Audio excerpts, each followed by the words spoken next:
SP आने के बाद ही बॉडी ले जाने का मैसेज आया है। एसपी खुद देखना चाहते हैं। ये सीएम के ऑफिस से ऑर्डर है। इस औरत का पति आने वाले इलेक्शन का कैंडिडेट है। राजनेता लोग इस घटना को लेकर आपस में ही लड़ेंगे। लड़के कुछ फायदा नहीं होने वाला सर। पहले तू गाड़ी निकाल, मुझे अर्जेंट काम से घर जाना है। Okay sir.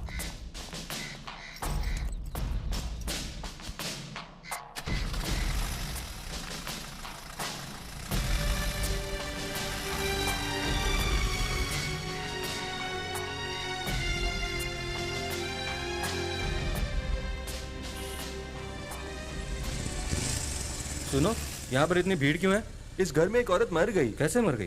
कहते हैं कुछ खा लिया है। अच्छा। सुबह देखा तो मरी पड़ी थी। ओह, सुसाइड किया क्या? हो सकता है।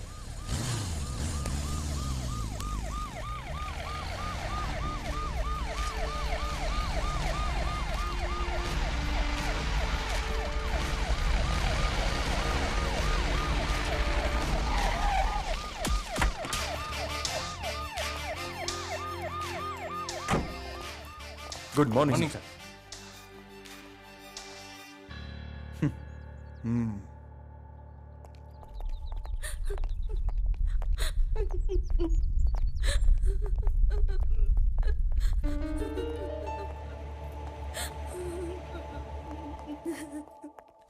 तुम कौन हो? मैं उनका पड़ोसी हूँ, यही नजदीक रहता हूँ। वो कौन है? मरी हुई लड़की के माँ बाप है सर। पिता प्रभाकर भाई और माँ देवी। वो दूसरा लड़का भाई है? पता नहीं सर। मरी हुई लड़की का कजिन है सर।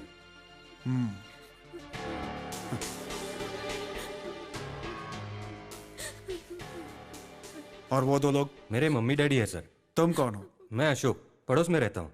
भाई साहब और हम फैमिली फ्रेंड्स हैं। तो यहाँ क्या कर रहे हो? क्या हो रहा है? जहाँ पे क्राइम हुआ वहां सिविल लोग क्यों हैं? नहीं सर, ये लोग पार्टी कैसी पार्टी? बाहर निकालो सबको। सर बस सर।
क्या है ये?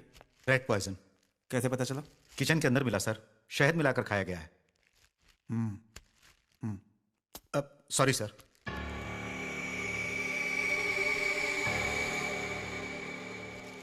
मैंने पूछा तो कोई लेटर नहीं है कहा था। जी हाँ सर, पहली बार ढूंढा तो नहीं मिला।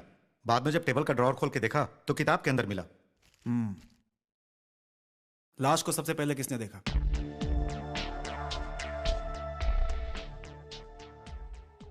इसने सर। ये यहाँ की काम वाली है। थोड़ा आगे आओ। तुम यहीं रहती हो क्या? नहीं, काम खत्म करके शाम को घर चली जाती हूँ। साहब जब नहीं रहते रात को यहीं सोती हूँ। कल साहब नहीं थे तो यहाँ पर क्यों नहीं सोई? साहब जब नहीं रहेंगे तब सोने के लिए रश्मि बेटी ने कहा था।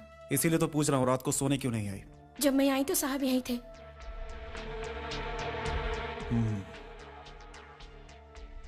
हाँ, तो फिर तुमने क्या किया? मैं वापस चली गई। बिना बताए? कहना तो चाहती थी साहब, लेकिन उन दोनों के बीच में बहुत खटपट चल रही थी, इसलिए मैं उन्हें नहीं बता पाई। किस बात की खटपट? ठीक से तो मुझे नहीं पता, पर कुछ फंड और पैसों के बारे में बातचीत कर रहे थे दोनों। सर, टेबल के ऊपर कुछ गहने बांध के रखे हुए थे। रश्मि को सुबह बहुत जल्दी उठने की आदत थी क्या? नहीं साहब, सुबह की चाय बनाने के बाद मैं ही उन्हें जगाती थी। तो अंदर कैसे आती हो तुम? अंदर से दरवाजे की कड़ी नहीं लगाई जाती है, बंद करके ताला लगाया जाता है। ताले की एक चाबी मेरे पास रहती है, सुबह मैं उसी से खोलकर अंदर आती हूँ साहब। लेकिन ऐसा क्यों? जब मैं सुबह 6 बजे आती हूँ, रश्मि बेटी सोती रहती है। बच्ची को किसी तरह की तकलीफ नहीं होनी चाहिए, इसलिए मुझसे ऐसा कहा गया। किसने कहा था? मोहन साहब ने।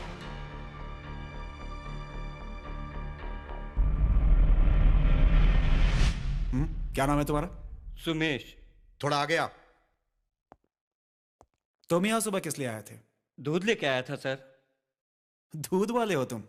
देखने में तो नहीं लगते हो। नहीं साहब, मेरा भाई यहाँ दूध देता है। मैं बेंगलोर से आज सुबह ही यहाँ आया हूँ। जब मैं आया था तो भाई सोया हुआ था। क्यों रे, तेरे भाई को सोने के सिवा कुछ नहीं आता क्या? इसने जो कहा वो सही है क्या? जी हाँ सर।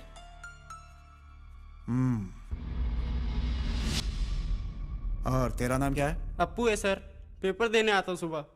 तू यहाँ कब आता है? सुबह 7 बजे आता हूँ साहब। आज भी उसी वक्त पे आया था? नहीं साहब, आज थोड़ा देर से आया। क्यों? साहब आज पेपर लेट आया। क्यों लेट आया? जीप का टायर पंचर हुआ था।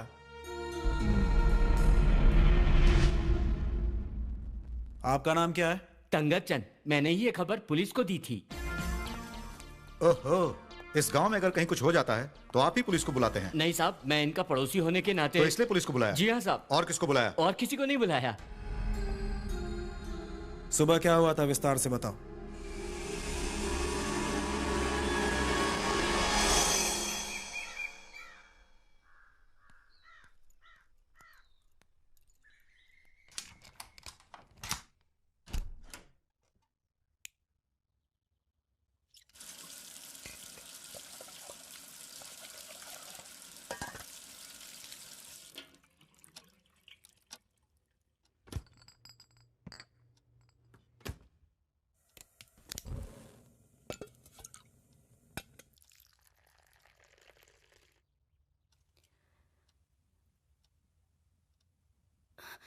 बेटी, रेशु बेटी, बेटी, रश्मि बेटी,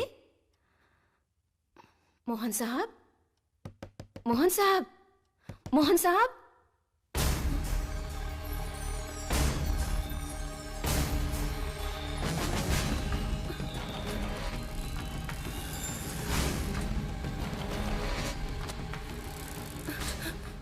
क्यों दीदी, क्या हुआ?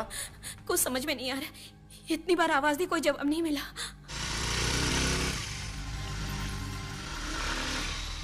हाय, गुड मॉर्निंग। सॉरी हाँ भैया, रात में बड़ी देर से आए इसलिए दूध लाने में थोड़ा लेट हो गया मुझे। क्या हुआ, बोलो ना।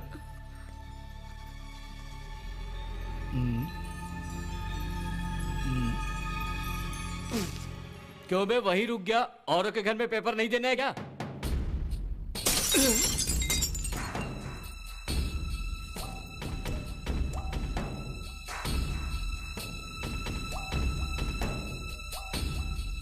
यहाँ तो कोई भी नजर नहीं आ रहा।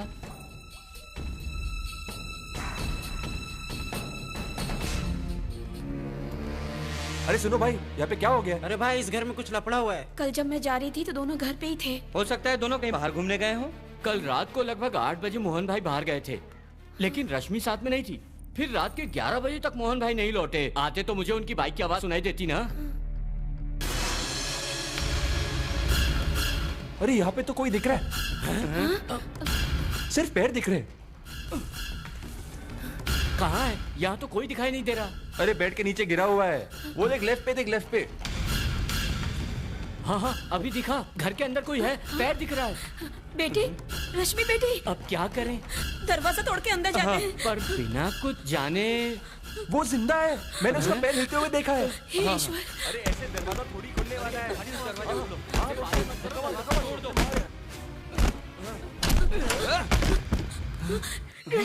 अरे बाप रे।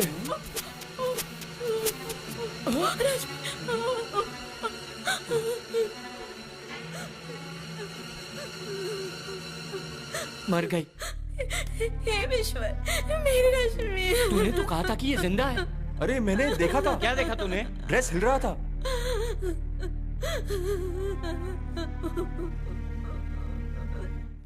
जिस जगह पे मौत हुई उस कमरे में पुलिस के आने से पहले जाने का अंजाम क्या हो सकता है, ये बात जानते हो तुम? नहीं साहब, वो जिंदा है। जब ऐसा कहा तभी कोई दुर्घटना ना हो जाए ये सोचकर अस्पताल ले जाने के लिए हमने ये सब किया। तो फिर जान लेने के लिए जो आया उसने क्या किया? वो जान लेकर चला गया। क्या किया उसने? नहीं जानता सर। नहीं जानते हो? नहीं सर, पुलिस स्टेशन में फोन करने के लिए मैं कमरे में आया, बाकी सब लोग बाहर चले गए, है ना? हाँ। इससे पहले उसको देखा नहीं?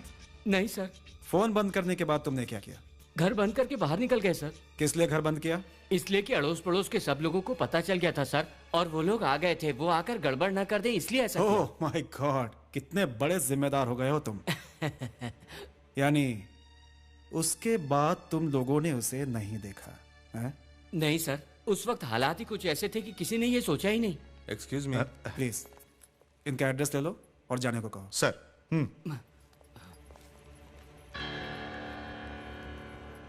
So what's your finding? दरवाजे के आगे और पीछे इन चारों लोगों के फिंगरप्रिंट्स है। कमरे में जहर की बोतल के साथ सभी जगहों पे लड़की के फिंगरप्रिंट्स है। और कमरे के एक जगह पे कुछ अलग फिंगरप्रिंट्स है। मोस्ट प्रोबेबली उसके हस्बैंड के ही होंगे। What about him? Mister Mohan को कांटेक्ट करो। कांटेक्ट नहीं हो रहा सर, उसका मोबाइल स्विच ऑफ है। तो वो कहाँ गया है? पता चला है कि वो कोल्लम गया है, वहां उससे कांटेक्ट करने की हम कोशिश करेंगे। सर, मिस्टर मोहन के फिंगरप्रिंट्स अगर ऑफिस में भेजेंगे तो अच्छा होगा। Sure, we will do that. Sir, shall I leave now sir? Thank you. Body postmortem के बाद उनके परिवार को सौंप दो। Sir. You get the postmortem report and you come to my office, we will discuss there. हाँ, हो सके तो मोहन को खबर पहुंचाने की कोशिश करो। ये बात पता चलने के बाद उसका इमीडिएट रिस्पॉन्स क्या होगा, that is very important. Sir. कुछ और न्यूज मिली क्या? मुझे अभी भी इस बात पर यकीन नहीं हो रहा। मोहन जैसा इंसान। एसपी साहब ने मुझे उससे सीधा मिलने के लिए कहा है and I am waiting for his call. Sir, आप मोहन को पर्सनली जानते हैं? जानता हूं, इसलिए मुझे इस बात पर यकीन नहीं हो रहा। इंसान ही है, इतना करीबी होने के बावजूद। ये बात नहीं है एसआई, मोहन की बात ही कुछ और है। He is the man of principles. मैं मोहन को करीब से जानता हूं, पिछले 5 साल से। उस समय मैं अपोजिशन का लीडर था। वार्ड और पंचायत के बीच सांप और नेवले जैसी बात थी। उसको और भड़काने में सारे नेता पीछे नहीं हटते। मोहन की आप बीती उन लोगों को पता चली तो पार्टी ने इसे बड़ा इशू बना लिया। पार्टी की धज्जियां उड़ाकर पार्टी का सत्यानाश करने वाले को पार्टी से निकाल देना चाहिए सर। सर, 80 परिवारों को 300 रुपया मिलता है अपना घर चलाने के लिए। बार बार वादे और आश्वासन के सिवाय उनके लिए किसी ने कुछ भी नहीं किया और आगे भी कोई उम्मीद नहीं है। सर, दिन भर मेहनत मजदूरी करने के बाद सर छुपाने के लिए उनके पास बचा है तो सिर्फ झोपड़ा। उनको वहां से हटाकर वहां पर फैक्ट्री बनाकर उनको सड़क पे मत लाइए, वो मैं होने नहीं दूंगा। सर, अगर ये फैक्ट्री बनी तो सिर्फ गांव को ही नहीं, हमारी पार्टी को भी फायदा है। और नहीं तो क्या? वहां रहने वाले 90% से भी ज्यादा लोग अपोजिशन पार्टी के हैं। कल अगर वहां कोई प्रॉब्लम हो तो वहां रहने वाले सभी लोग सामने वाले को ही सपोर्ट करेंगे। ऐसे में अगर हम साथ दें तो आने वाले इलेक्शन में उनके सारे वोट हमें ही मिल सकते हैं सर। सर, ऐसी सोच रखने वाला नेता कभी जनता की सेवा कर ही नहीं सकता। बार बार अपने फायदे के लिए इस्तेमाल करने वाले लोग जनता को डराने धमकाने भी लगे हैं। राजनीति एक शतरंज के खेल की तरह मिस्टर जोश। बार बार बड़ी बड़ी बातें करके ही खेल खेला जाता है। इस खेल में सामने वाले को शय और मात देने वाला ही जीत सकता है। नहीं साहब, वो जमाना गया। कुछ लोगों के लिए राजनीति अपनी करोड़ों की बिजनेस को बढ़ाने के लिए और अपने काले धंधे को वाइट करके ऑफिशियल करने का रास्ता है। खुद के फायदे के लिए नई पार्टी बनाकर लोगों को बेवकूफ बनाने वाले पार्टी को जनता ने घर पे बिठाना शुरू कर दिया। इसलिए सोचना चाहिए, जनता के खिलाफ काम करोगे वो हमारे खिलाफ जाएंगे। और इस घटना के बाद मोहन कुमार और उसका किसी बात पे झगड़ा हो गया और दुश्मनी बढ़ गई।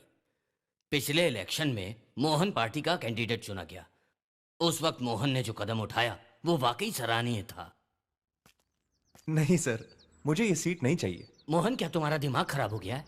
यहाँ पर हर कोई टिकट पाने के लिए कैसे कैसे खेल खेलता है। पार्टी को तोड़कर अपना अलग ग्रुप बना लेता है। एक एमएलए या मंत्री बनना मैं भी चाहता हूँ सर, लेकिन मेरे से भी बहुत सारे सीनियर्स यहाँ अभी भी मौजूद हैं, इसलिए मैं ये इलेक्शन लड़ना नहीं चाहता। तुम किसके बारे में बात कर रहे हो? इब्राहिम सर, पार्टी के लिए दिन रात एक करके मेहनत करने वाले उस इंसान को हमें भूलना नहीं चाहिए सर। मोहन जैसा इंसान भी हमारी पार्टी में है, हमें इस बात का फक्र रहेगा। I am proud of you. Mohan का ये ठोस कदम इब्राहिम साहब को अच्छा लगा। 2 महीने बाद मोहन ने शादी कर ली।